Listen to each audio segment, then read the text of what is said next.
My dissertation proposal, the title of this proposal is Designing a Graph Neural Network Bundle Adjustment FPGA Accelerator with High-Level Synthesis for Autonomous Vehicle Integration.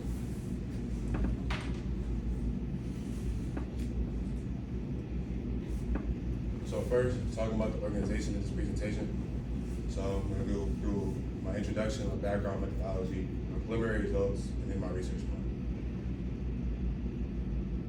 So first, starting with introduction. Quick overview. I'm going to talk about the motivation of why I'm doing this research. Then expand on the research gap between the motivation and where we are today, actually. Then go into the actual details of the dissertation proposal. So starting with my motivation. Right now, currently, we are in what we call the AI Cold War. So US and China are competing to lead artificial intelligence in both areas of artificial intelligence and machine learning. So really it's a race to see who can kind of be the fastest to be leading this innovation. It's kind of similar to like the space race when US was messing around with Russia trying to get to space first. So we're really just repeating history again. And so because of that, US passed in 2022 the Chips and Science Act. And this was to really promote domestic innovation when it comes to AI and machine learning. And so within that Chips and Science Act, they spent it's preserved a lot of federal dollars, $280 billion for R&D, semiconductor manufacturing, and edge tech. So we're really trying to make sure we bring innovation home, we're creating our own fabs, and we're also pushing that innovation forward so we can compete with countries like China. And so out of that, with running this AI Cold War and trying to work this innovation, we have some emerging technologies that are kind of pushed by the federal government to kind of look into. One of the first is autonomous systems. So an example of autonomous system would be a dynamic object detection for autonomous vehicles. I'll talk a little bit about that in the next slides. Then we have quantum computing. Quantum computing is a very emerging area as well. And an example of the technology I'll talk about too is graph neural network-based optimized physical quantum circuit developed for NIST computers. And then lastly, one that I like a lot is edge computing. So pushing devices actually to the edge of the application instead of doing things in the cloud. And so we have an example of the high-level synthesis for FPGA hardware acceleration for entity-based post-quantum cryptography algorithms. Now that was a mouthful, but I'm going to break down each one. Starting with the autonomous systems. So dynamic object detection for autonomous vehicles. So right now, currently, computer vision experts are using neural networks to classify objects as dynamic or static. So imagine if you're driving a car and you want to see like, oh, is this cat moving towards me, or is this cat just standing still? Or is that sign weighing from by the side, or is it just still? You have to be able to use object detection algorithms to be able to determine if things are moving or static and coming towards us. So right now, that's one of the research areas that are being used. And when we're using neural networks, I think they're using a CNN. So like, that's a growing field as well, is object detection. Now going down into quantum computing. So talking about the graph neural-based optimized quantum circuit development for NIST computers. So then here, quantum circuit designers are using machine learning models such as like graph neural networks, where the input is a graph and the output is an optimized graph, to create an optimal circuit for NIST computers. NIST stands for Noisy Intermediate Scale Computers, quantum computers. And they have a lot of errors. Some of the errors are like gate related, and the noise, they create a lot of noise. And so their goal is to try to reduce this noise, but also to optimize the use of certain gates. So when you're dealing with quantum computers, quantum circuits, they have their own set of logic gates that go along with them too. Similar to how we have like an inverter, like a NOT gate, they have things called like CNOT gates, which is controlled NOT gate. So trying not to overuse certain gates and trying to be optimized in their design as well. And that's where the graph neural network comes in first. And then the last one I talked about was high edge computing. So high level synthesis for hardware acceleration and entity-based post-quantum cryptography algorithms. Post-quantum cryptography is an emerging field that's literally going towards, that the federal government is pushing a lot towards, because all of our hardware has to be post-quantum resilient, and right now it's not. And so a lot of these algorithms that we have today for encryption can be broken by quantum computers. So now we're trying to figure out how to put a post-quantum resilient algorithm onto a real-time device and move it faster. So now that's why we have hardware engineers using tools like high-level synthesis, which can convert a high-level language such as like a Python or a C into a hardware descriptive language to run some of these algorithms. Because as you can see right here, it uses a numeric transform, and that's similar to like a fast Fourier transform that we're used to in like similar systems. And so that's a really complex math algorithm that you want to speed up very fast. So that's why we have FPGA to use as an edge device. And so covering those, talked about some of the emerging technologies. I talked about the motivation for why we want to do this research. But now we have a gap. And what is that gap? So give you an idea of the statement of the problem. For many emerging technologies, the current processing power is not adequate to provide and ensure efficient integration in the environment. So right now, the processing power we have right now is not able to make sure that we're able to pull off these emerging technologies. But the research question that I pose is it possible to efficiently build emerging technologies with our current processing capabilities? So is there a way to take what we have and still get to where we want to go?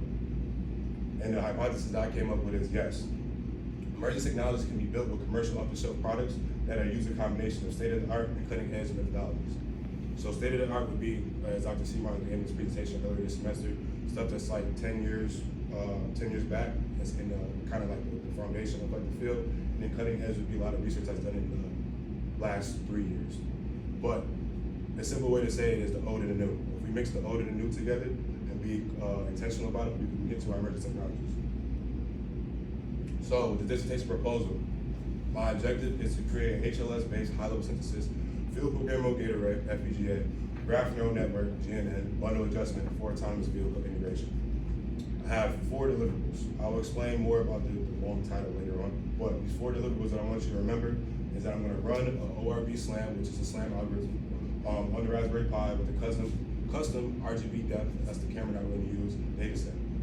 I'm going to build a level bar quad LM, graph neural network and software, hardware, and using HLS tools.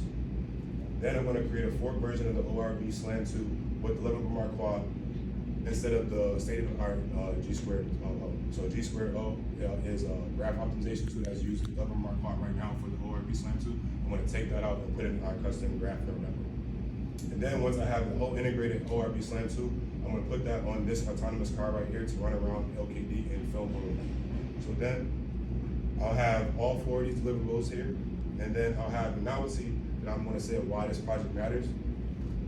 We have 3 points. The creation of our custom graph neural network for bundle adjustment optimization.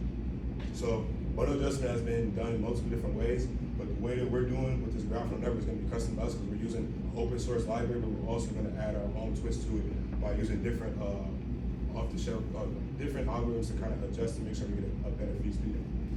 And then really the big novelty comes with this FPGA representation of the GNN.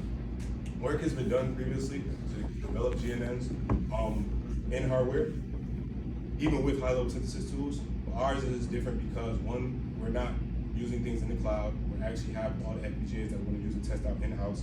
And then 2, we're actually going to put them directly on for an actual application. So it's not just to test them for speed up and just evaluating them different FPGAs. We're actually building this concept for the HLS for an actual application, which would be the autonomous car. And then lastly, we have distillation of graph neural network for a low resource FPGA. We talked about having an application for an autonomous car that you see right in front of us, but that autonomous car is very small.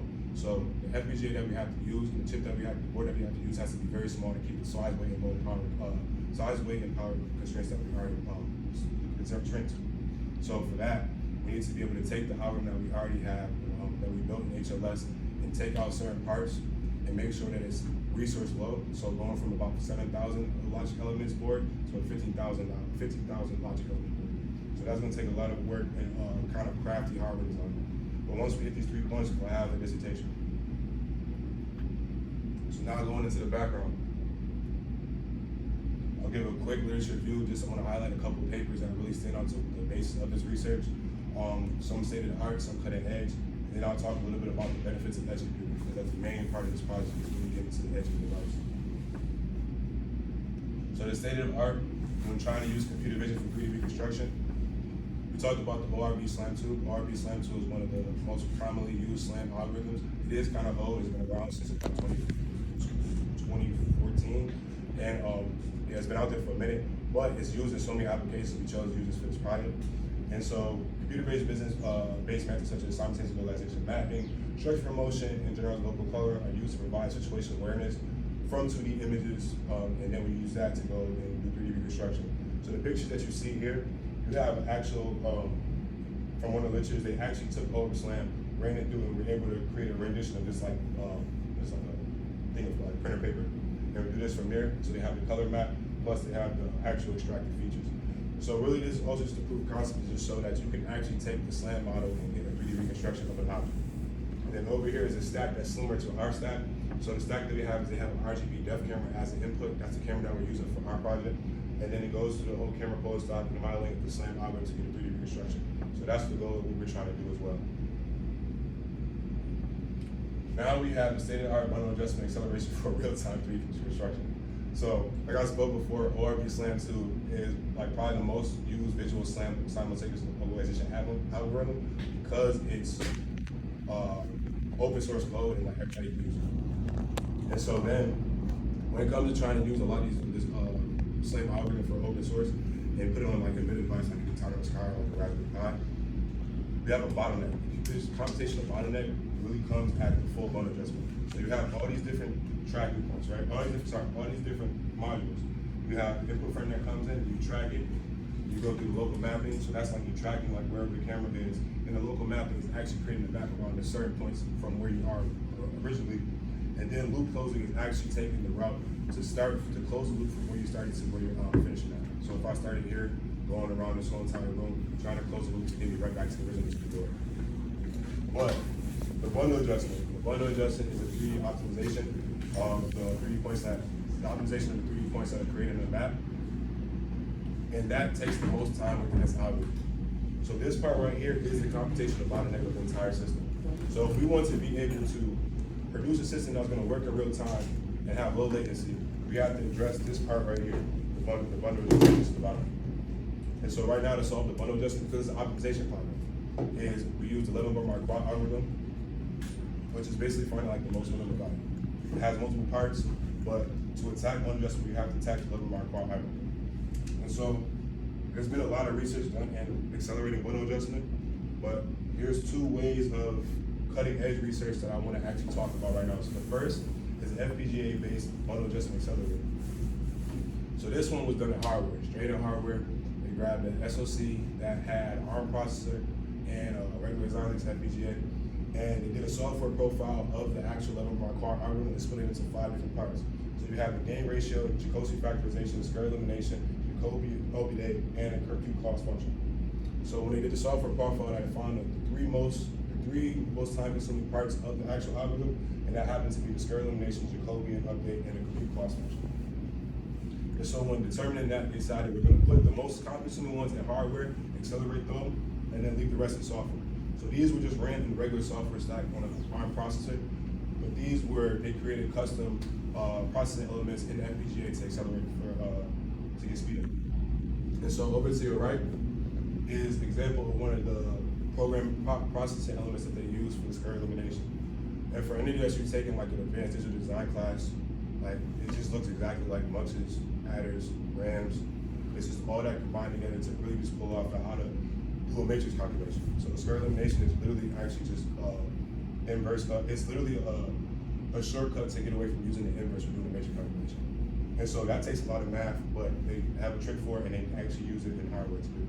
But like I said, you're doing math. Doing math and converting math into hardware is very difficult. So another one that I looked at was the graph neural network-based bundle adjustment accelerator. So now this is a software approach to where it's saying, instead of actually trying to accelerate hardware, let's look at what we can see in software. We can get away from doing any math computations at all. And so really, the structure of the bundle adjustment is when the 3D points come out of the loop closing in the last phase to be fully optimized, it literally can be represented in a knowledge graph. And so you can have relationships between the 3D points and the keyframes and the edges between them, actually create a graph that can be set as an input. When you set that graph as an input, you can actually train on the structure of that graph, send multiple previous inputs and train to where now I can see a graph of 3D points and estimate the most optimized value without having to do any math calculation. And so that's what they use. So some of the bottom here, this is a full GN block. So GN stands for Graph Network. Graph Network is a framework created by Google DeepMind, and they use the graph, it's called, based off of GraphNets. And so GraphNets is pretty much like a black box. And then inside of the Graph Network, you're able to go ahead and change to the specific GNN that you have. You can use a graphical convolution network, you can use graph sage, you can use all different types of graph attention network, you can use all different types of graph neural networks inside of it. And so to go with this research that we're trying to do later on is play around based off of the graph framework, play around with different graph neural networks and see which one gives us the best result. And so then we You have your edges, you have your nose, and you have your local head. And so you have to respect it to the level of my quad. What they did was they had their keyframes and their landmarks, and they sent those to a graph block, they sent to another graph block. I think they did 4 times iterations, and they got an optimized graph. While they did generate good speed up, they actually did not generate good accuracy. They lost accuracy compared to the state-of-the-art G squared up. So, taking from both cutting-edge research places, we want to kind of get a mix of the two, to where we have improved speed up, we'll also maintain accuracy, we'll also get that middle sweet spot where it's not fully software, it's not fully hardware. It's fine where we can do the most optimization speed up, but also still maintain accuracy. And so just to touch this, I'm going to talk about a little bit more about operating on a Raspberry Pi, which would be an edge device. I want to talk about the benefits of edge computing. So when it comes to edge computing and moving from actually doing all your operations in the cloud, you get reduced latency. So now, you go ahead and you put your machine learning model to actually work like an inference base of it on top of the actual like edge device. Now you're doing your computation right there on the device instead of actually doing your computation, sending the results back up to the cloud to go to the server, and then sending the results back down to the edge device. And that also gives you better bandwidth efficiency with your device. And then improve privacy and security. So now when you're working and operating just on the edge device, you can actually just restrict all your operations and data that you want on the actual device instead of having to create safeguards that you'll use like Apple Cloud and having data. Then offline operations. So particularly for our use case of doing autonomous car, we're gonna be able to now put certain operations offline, such as like running the actual 3D error construction algorithm. We're gonna focus more on the acceleration of the bundle adjustment. But there's gonna be a lot of our parts of the select algorithm that they run offline. And scalability and cost efficiency. Now because of the edge device, so say like literally with the use case that we're gonna do, we have our Raspberry Pi and we wanna do a speed up. So now we're able to scale up and just add another edge device. So the FPGA that I'm going to talk about is a low-cost FPGA board that can fit right on top of that. It's about the size of the palm of your hand, the actual board. And so when you're using different edge devices, if you want to kind of get better performance or do different things, it's easy to just add different edge devices on it instead of if you have a large-scale device where you're actually building out the chip and it costs a lot of money. So now that I gave an overview of the background, now I'm going to talk about the methodology for the actual work that we're going to be doing. Now, just giving a detailed view. So there's about 4 main parts of this dissertation. It's the RGB depth database, sorry, RGB depth camera data set that goes into the RGB, the ORP SLAM 2 algorithm. We have the high-level synthesis pipeline for bundle adjustment acceleration, and then the accelerator model that includes the Raspberry Pi, the camera, and the FPGA. And then all of that accelerated model that includes autonomous car.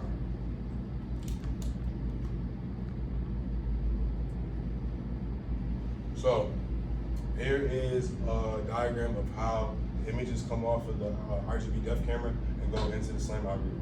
So when you record an image, you record off the camera, and then it goes and turns into a BAG file. BAG file is convertible to raw system, the robotic operating system. But with that BAG file, you have to convert the BAG file into the PNG images that you need to be able to go into the SLAM algorithm. So you need 2 sets of images. You need a depth image and you need a RGB image. The RGB image is just color, so just where you can take a picture of the phone, which you would see regular. But the depth image is what you would see if you have like an RI map. It looks like kind of like an heat map, but it's just taking the radiation off your body and actually send it back and forth to the receiver to get your distance. So both of those images come up and they provide information of the situation in which being shown. But to connect those images, you have to send them back and connect them to by association file. There's actually a Python script that comes with the software to where you run that, and then you get an association file that basically says this RGB depth image relates to this RGB image. And then once you have that, you have all your stuff ready. And then if you have the camera configuration file ready to go, you set that in and send that to the Raspberry Pi and run the SLAM algorithm. So now once we have the images ready to go to be transmitted to the SLAM algorithm, we need to talk about how we're going to speed up the actual SLAM algorithm. So that's why we have the high-level synthesis pipeline for bundle adjustment. So I talked earlier about having the graph network, right? The graph network is going to be developed in Python. Python is a very high-level language. So now that's good. We can get speed up. We can create a nice, good graph network. But we cannot convert that to ACL directly. So we have to go through 2 steps. One, we're going to go through Cython. Cython is a Python to C converter because the HLS, the high-level synthesis tool developed by Intel, which is going to get us our VHDL, actually uses C. we're gonna go through that stack, convert through Python to C, and go to HLS, and then we'll have VHDL recognition too. Another one to try out just to have both, because industry likes Verilog just as much as we use VHDL, is going through TensorFlow XLA. So once you develop something on a TensorFlow, you get the XLA file, and then go through a custom HLS tool called the Flow, which is kind of the intermediate. It's actually the intermediate open source tool to take you from a TensorFlow XLA to go to another high resolution tool, LegUp, which is created by the University of Toronto. And then from there, we're able to get our Verilog. So now we have 2 sets of RTL code. Probably still gonna stick with the VHDL, but it's as good as have 2 sets. So now once we go through, that's gonna be the stack for our graph neural network bundle adjustment. Now we have that and working in software, it's time to move that over to FPGA. So now, coming out of here, I just said we have 2 sets of RTL code. Now we're gonna go into our RTL code over here, and that's gonna go into Intel Quartz Prime. So if you work with any of the blue boards that we have for like the FPGA, they use the Intel Quartz Prime software, which has everything you need to do to go through from device planning, pin planning, and actually putting some device on the FPGA. And so from there, go through the stack of taking your RTL and making it synthesizable RTL, because there's a difference between actually having RTL that works versus RTL that's actually mapped to a specific device. And the specific device that you're going to map to for testing purposes is the Intel Cyclone 5 SoC. And so putting it on there to really just make sure we have a proof of concept that our actual design works first. And then once we have a great FPGA implementation of the graph neural network, we're going to move to the distillation of the graph neural network. So then we take the synthesizable RTL, and then we're going to distill it.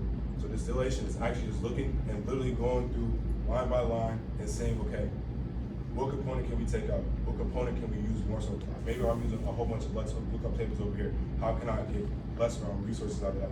Really, because the test element that we're using has about 75,000 logic elements, which is higher than the one that we're going to be using, which is going to go on the board, which has about 15,000. It's a big jump, but if we're able to pull it off, it's going to be very efficient to get a low resource FPGA to do this type of computation. So distillation, going through Intel Quartz Prime again, getting the synthesizable, this low version of RTL, and then putting that through a Cyclone 10. So that's the board, that's the FPGA that's on the small board that we have. And the small board is, you'll see later, this Arduino board that costs like $80. Yeah, it's right here. But here's the accelerated model of everything I just said. Intel RealSense camera, a D435i. It's just a regular depth camera. And so that's connected through USB-C on here, and it goes into USB on the Raspberry Pi. The Raspberry Pi contains the actual same algorithm that we put on there, serving as the edge device now. And then the accelerated model is going to be connected to Ethernet. We're going to have the Arduino MKR Victor 4000. And it has the Cyclone 10 right here. We'll connect to Ethernet on each side.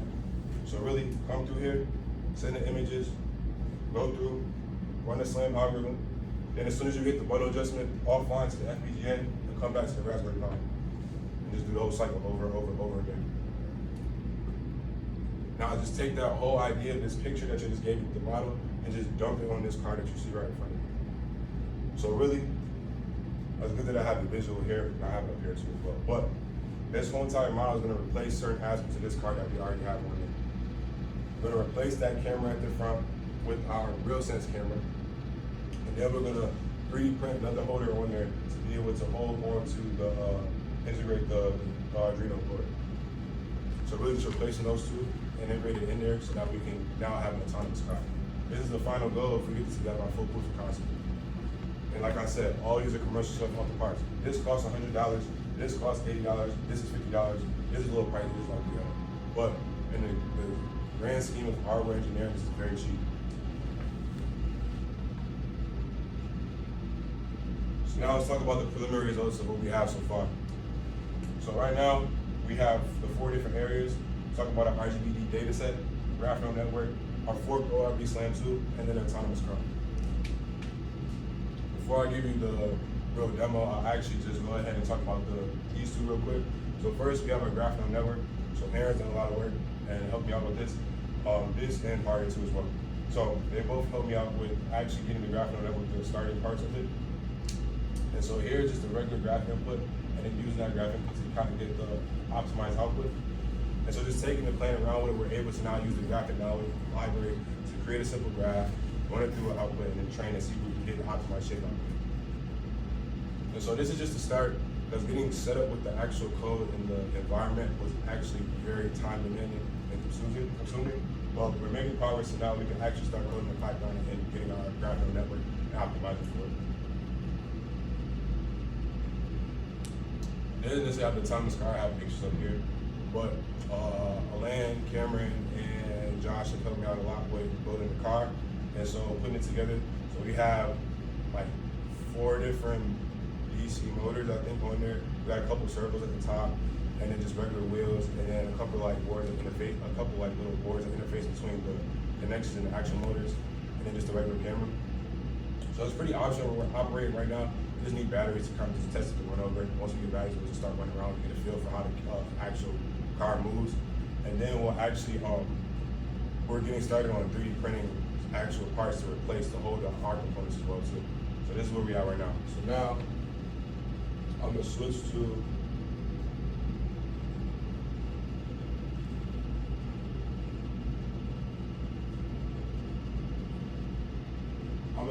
my first demo.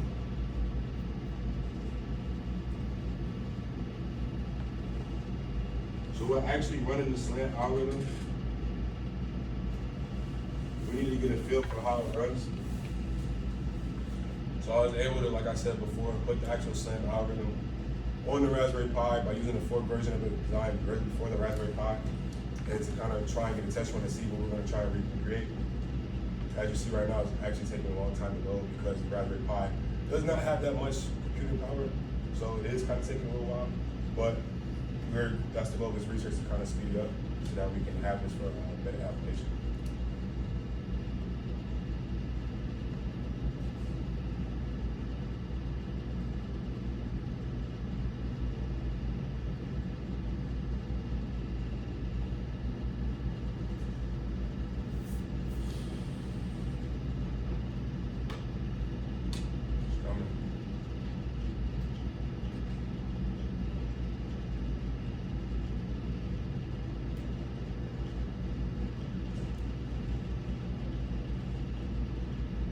While we wait for this, does anybody have any questions? I've just been talking this entire time. Save the questions to the end. All right, we're saving questions to the end.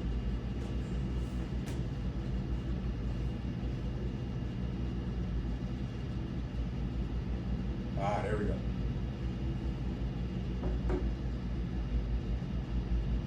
Perfect.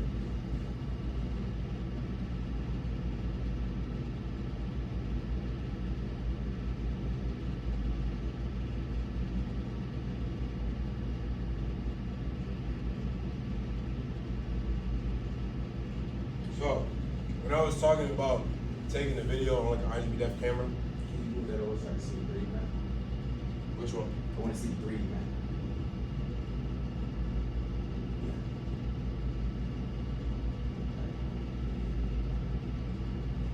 I'll do it like this. So, when I was talking about having the actual images show on the camera, that's what you're really looking at on the right. So like they have this example, they got a plant, they're just going around the plant and just taking like just different camera views. So literally you have the camera just going like this back and forth. And so then when you're able to do that, you're able to kind of map at different angles of the camera from the images and actually come up with the 3D reconstruction of the plant. So as you see, as time goes on, they have all these, the red is the points that come off from the, actually come out of the same algorithm. So now you extract the features and you get all these different points. And so from these points, you have frames, key frames. Key frames in blue, and then the key frames in blue are now what you use to kind of guide the camera around and now create the 3D reconstruction. So now that the green line is actually the green line that's following the camera, so that's a tracking feature. And then here is where the camera is at that position right there. So it does take a while to go through, but this really was what we're trying to aim to do, to recreate with our own data set images.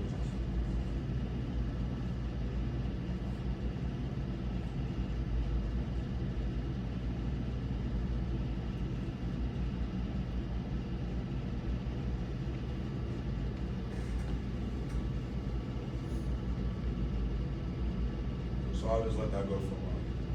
But while I do that, I actually have a live feed of the camera going off right now. This is the RGB depth camera going off right now. This is my bag. That's Dr. Gill's textbook right there. And I'm gonna take a quick video.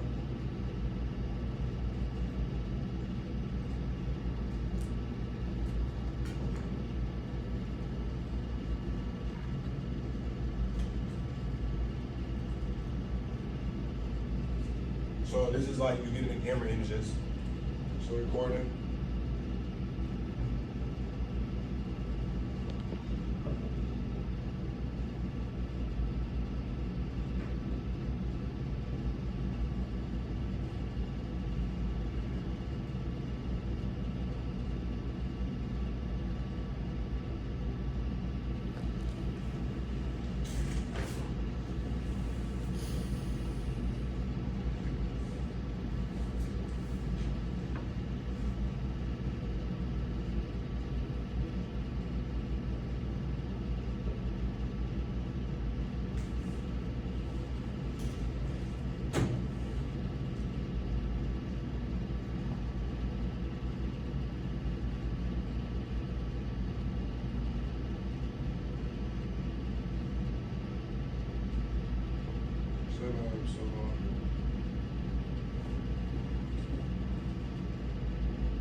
Probably moving a little slow.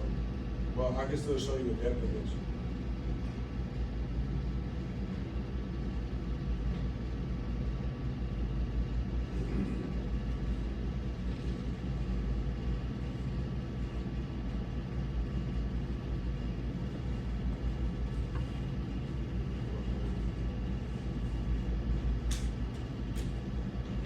Yeah.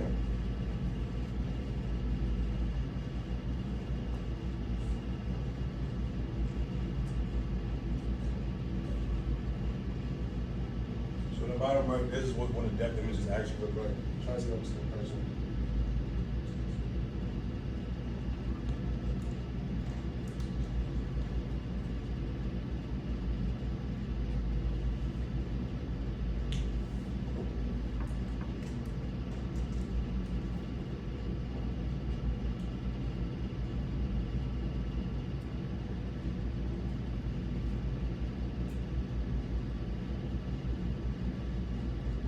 Freezing a little bit, but we just keep going for it. But really, as you see, it looks like a heat map.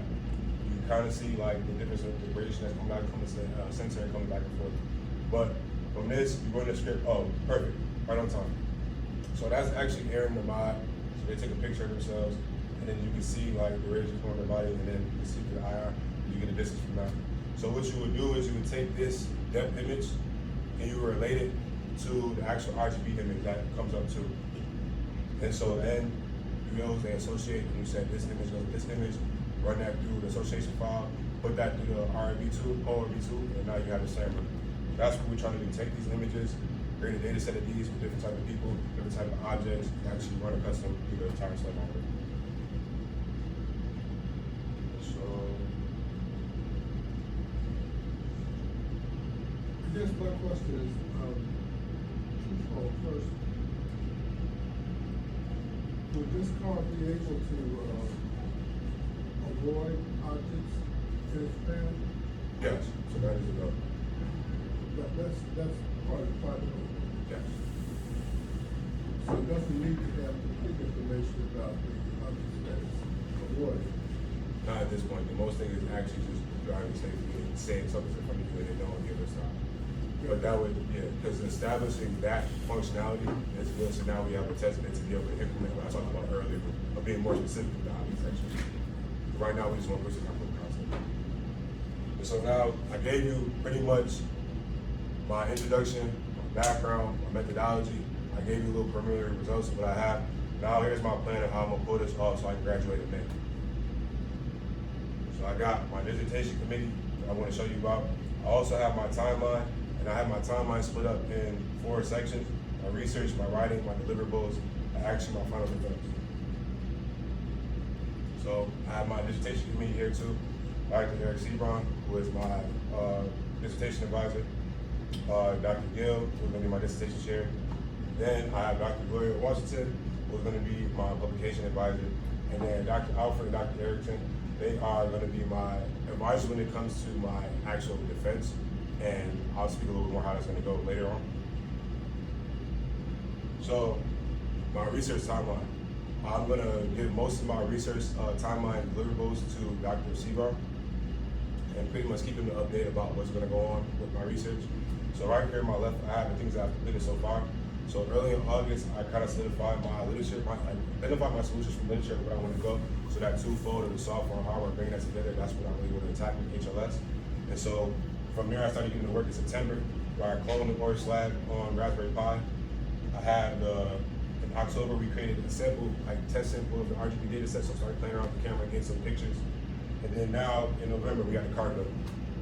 So the next things that are like hitting the ground running is basically those 4 deliverables that I talked about earlier in the presentation.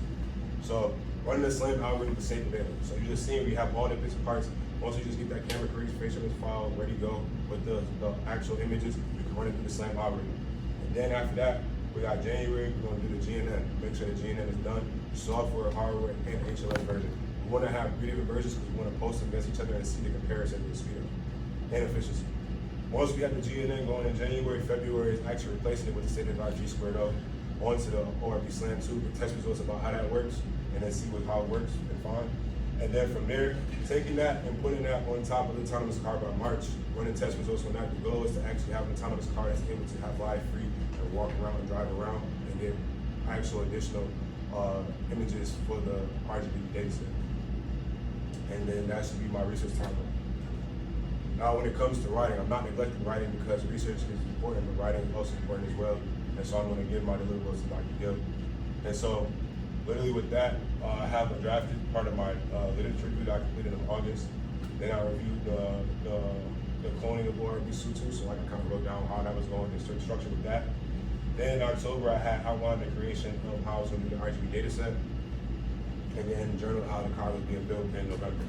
So when it comes to December moving forward, I'm gonna have to just log in all how the ORB SLAM runs with the regular data. And then in January, I'm gonna pretty much, the writing point would be posting my code to GitHub in a repository to make sure I have that ready because that stuff's gonna go in my appendix later on. And then the next thing in February will be posting the fork version that goes onto that's gonna go onto the car, posting that on the GitHub as well too, so I can have my code documented. And then pretty much just record the car, test it, and configuration. And so I didn't say this earlier, for Dr. Sebron, I'm gonna be with him pretty much daily because I have class with him now. I'm gonna tend to be working with him next semester, so I wanna make sure I work with him daily, give him great updates about what's going on. But with Dr. Gill, I'm gonna we work to have weekly meetings with Dr. Gill so that I can have a week's worth of work and show him my writing progress and where it is, and then just go with that so we can meet at least 4 times throughout the month, so that in each month I can meet my deliverables. Similar with Dr. Washington, my intended meeting time is about once a week, so that I can say, hey, here's what I've written up so far, but actually making that go towards an actual paper publication. Because I believe each one of these projects can be split up into its actual individual paper, and that would be a good organizational way to kind of break things down for me to finish my dissertation. And so right now, these are the parts that I finished of my actual work so far: my background chapter, my methodology, my introduction, and then the preliminary results, and then the research plan with this proposal, which is today. And then we have in December, I'm gonna write a paper based on the data set. In January, I'm gonna talk about the paper and the GNN. And then February, I'm gonna write a paper about the ORB SLAM, the 4th version. And then March, I should have my results as well too. But the way I'm trying to do it is have my results for the final paper. After I have that, that's gonna be pretty much my results for the entire section of my dissertation. Then I'll write my conclusions, future work based off of where I'm at, and then whatever I don't finish or whatever I can meet, I'll put that in future work. Or for whatever steps that I say that I want to move forward into, I'll put that in future work as well. The goal is to have this all completed by March. Like I said, weekly deliverables with Dr. Washington. Now this is the big part, because I know that there's a process that has to be done for me to graduate on time. These are just like logistical things. I want to leave this too with Dr. Alfred and Dr. Erickson and meet with them about it. So Dr. Alfred, I'm going to on a weekly basis because I'm going to attend his research meetings too on Fridays. But then with Dr. Erickson, I'll make sure I check in at least monthly with her because I know she has a much more busy schedule. But I'll make sure that I check in monthly, weekly and monthly with them in regards to how I'm making progress with my full dissertation, because this part I'm gonna really be heavy on them to make sure that they understand, like, make sure that they play a role in making sure that I have everything good for when it comes time in April for me to defend. Making sure little stuff like graduating, ready for graduation, submitting the actual oral defense request, which means that I have to have my dissertation pretty much done by the start of April, and then scheduling the actual dissertation defense. And then once everything is done, I schedule and I'm actually defending, just submitting everything online by the 3rd, and I'll be out of here in May. So those are my references. This was my dissertation proposal. Thank you. And does anybody have any questions?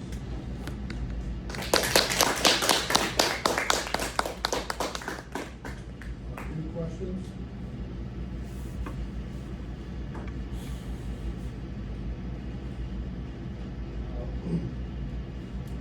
I have one about the real census challenge. I have a question. We can hear you, Dr. E. Okay. So, Cameron, when I go back to your schedule,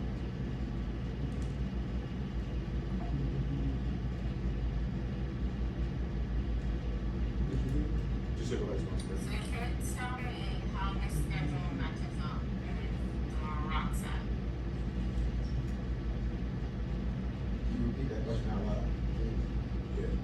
I was gonna repeat the question on that.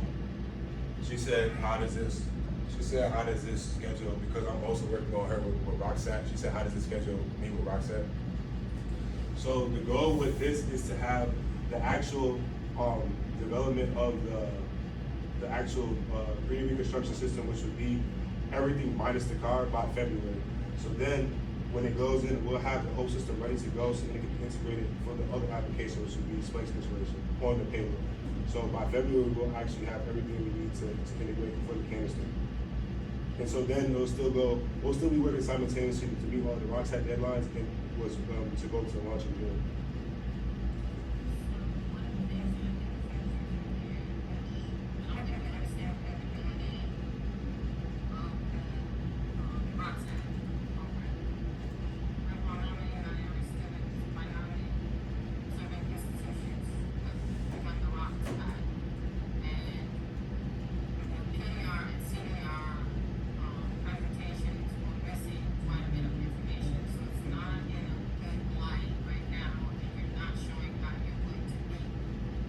criteria that they require before they allow you to be integrated into a launch vehicle.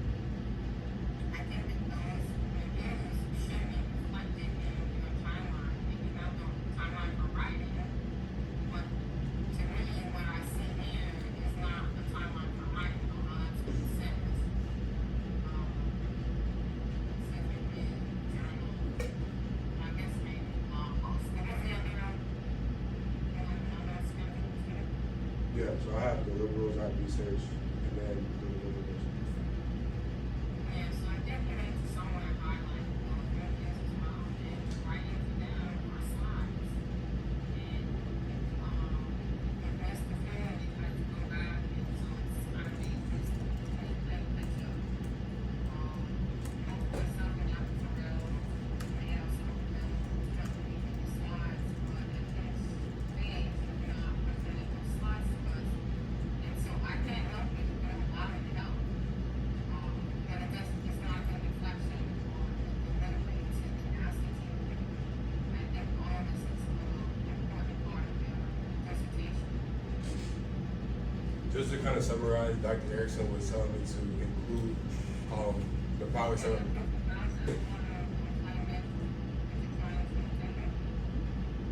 Yes.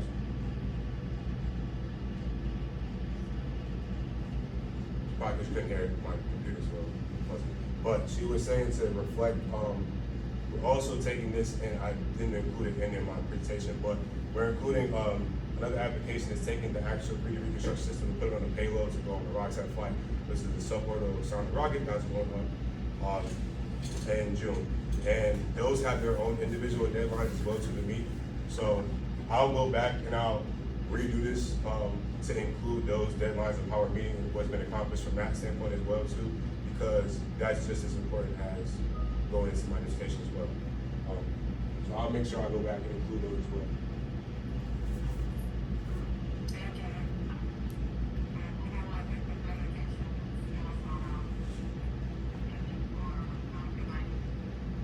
Thank you for coming to being part of the work. I think Dr. Washington, you had your hand raised.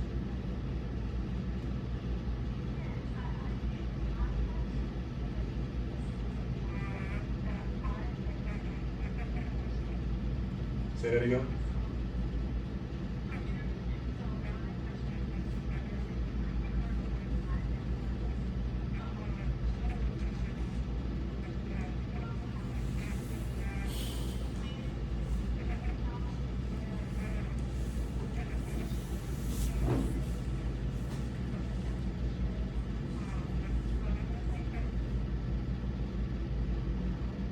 Say that last part again about you said limitations.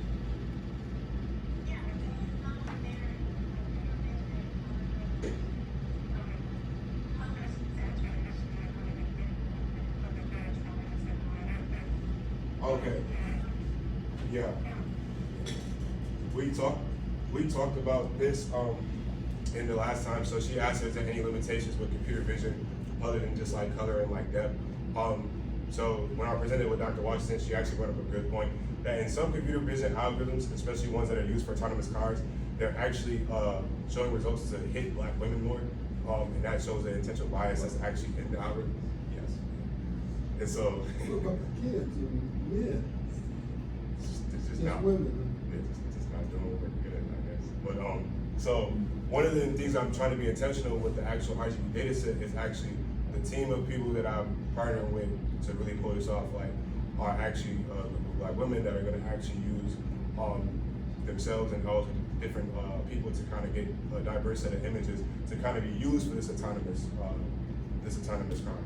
And so that's something I'm going to work with Dr. Washington with. I'm actually very excited about that aspect, because not only are we going to have a diverse set of people working on the actual data set, we're going to include a diverse set of images and people in different faces, different skin tones, actually, so that we can try and see if we can attack a part of this problem as well too, while also simultaneously trying to pull the autonomous car. I want to come back. The cars actually hit black women? Yeah. Is that what you said? Yeah. It's just data bias. Just training. Did that answer your question?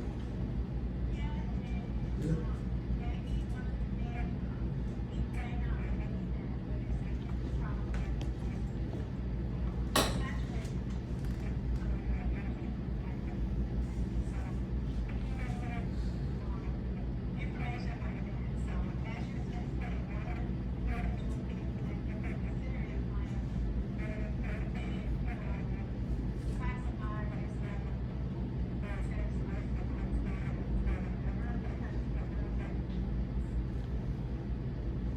She was saying that just when I'm testing this, to actually think about the different factors of like that cause them to actually hit each other, like hit like women, like things like hue, like texture, and so including those actual features too when I'm doing my data set as well, how we different in different pictures. But I'm excited. That's gonna be really fun to play around with. Thank you, Dr. Washington.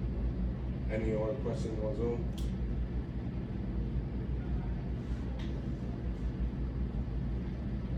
Oh.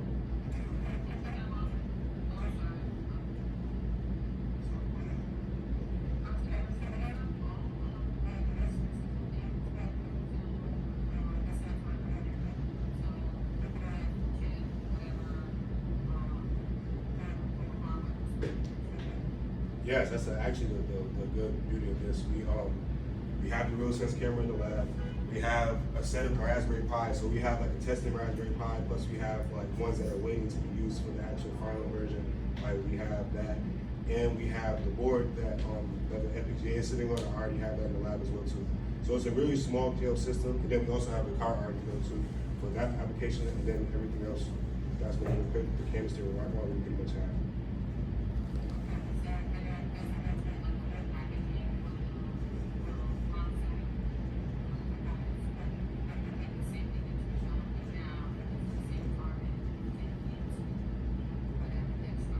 Just pretty much everything but the car. That was the goal with this project.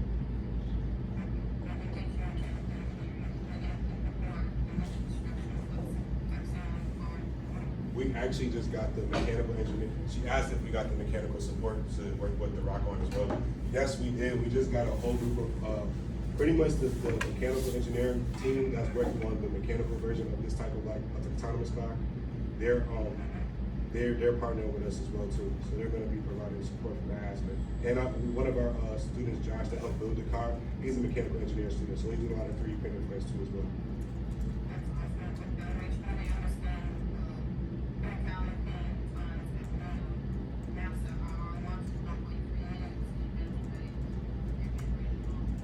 Yes.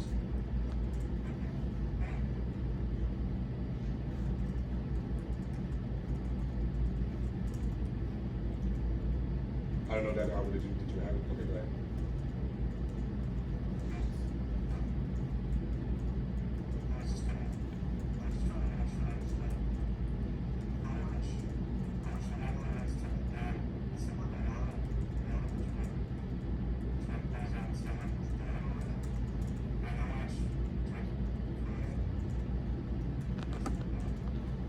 So the question was how much, he said it seems like a lot has been done already, but how much more needs to be done.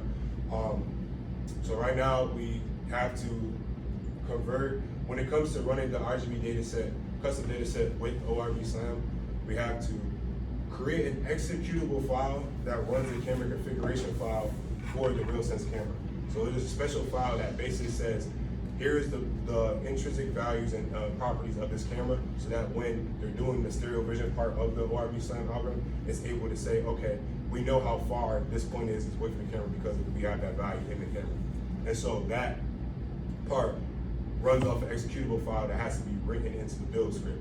So that's why we created a fork version, because to be able to do that, you have to pretty much build a whole new build version of the ORB SLAM algorithm.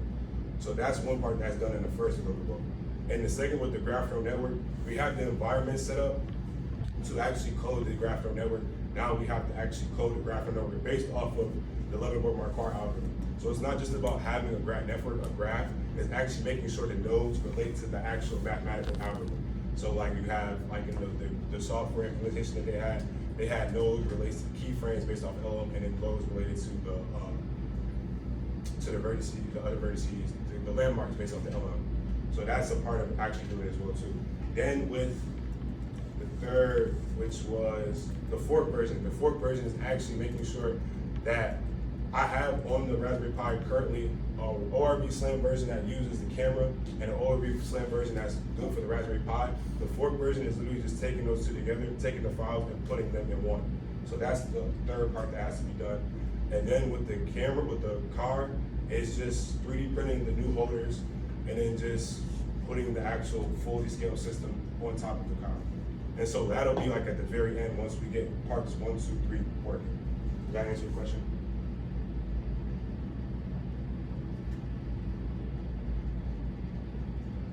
Okay.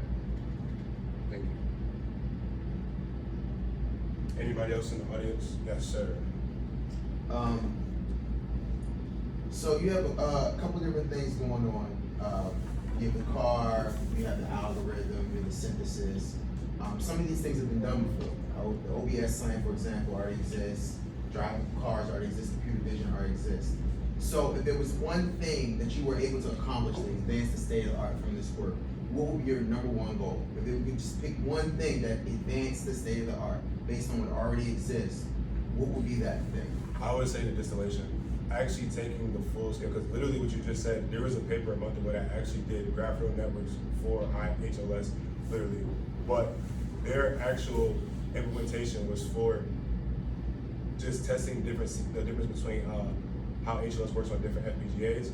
But mine is actually it's a specific use case. So I'm designing mine off a specific use case for the autonomous car. And then the distillation is actually comes into going after what you get out of the HLS. You're taking out certain parts to really get a low resource count, but still maintain efficiency. That's going to be something that's very integral, like with designing these embedded systems, because we are not able, by like Moore's law, to kind of add more transitions onto silicon as of right now. Like we're limited to what we have right now. So being able to show the ability to make the most out of what you have when it comes to how you design, when it comes to how you put things together, is going to be a really good skill that a lot of other researchers should be able to take advantage of until we can start getting better results out of how we're going to review. But the distillation is probably the best part for me to push forward.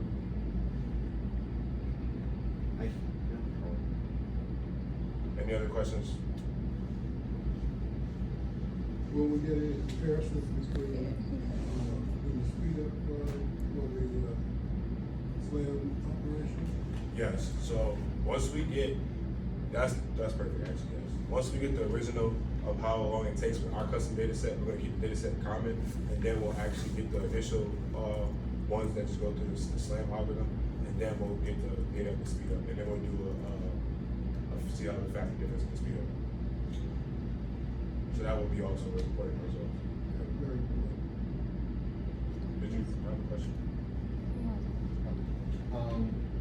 When it comes to the real sense camera, how did you decide on that specific technology versus something more commonly used like LiDAR?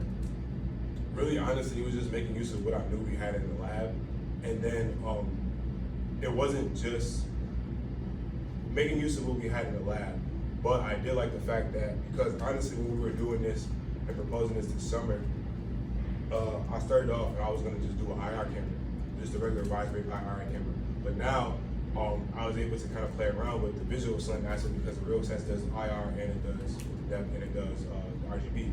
So now, because of that, I can play around with the stereo vision as well too. So it's like you get the best of both worlds with the RGB depth camera.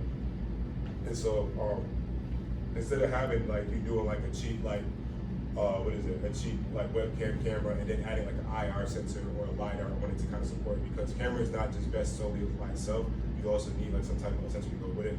So it's kind of like a cheat code when you get the RGB depth camera.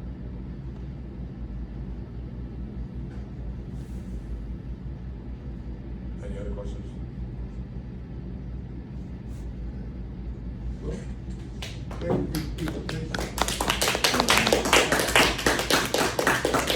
Wait, watch. Go ahead.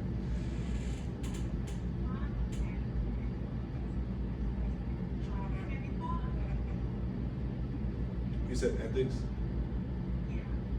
Really was the, you kind of did bring it to my attention, but I didn't know how to go about it, but really that data set question, like when trying to actually account for that, that was like big with ethics. She asked if I had any ethics concerns. I thought about ethics. That was the biggest one. I know I wanted the students that I've been working with to like just work on this, just so we have a diverse set of people working on like the projects and like working and doing designing the code and having that kind of thought.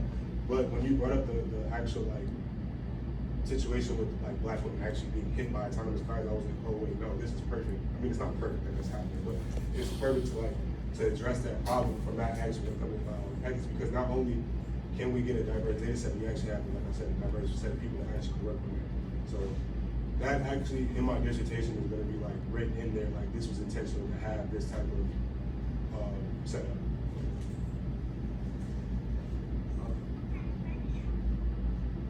I'd like to talk to you offline about that question.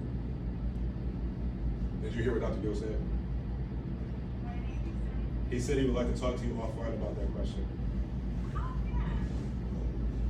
Let's meet one day next week. He said let's meet Wednesday one week.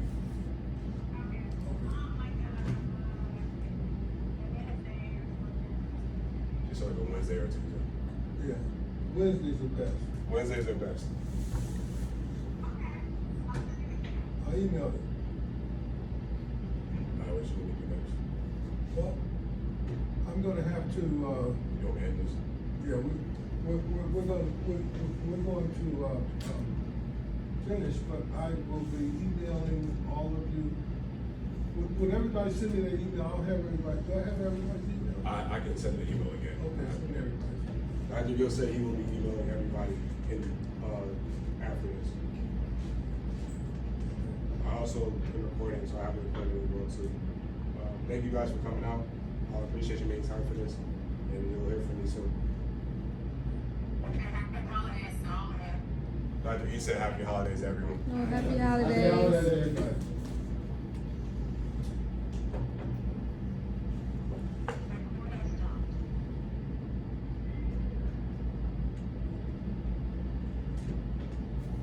Alright, I didn't wanna beat you up in the middle of this. There's two things you've been missing.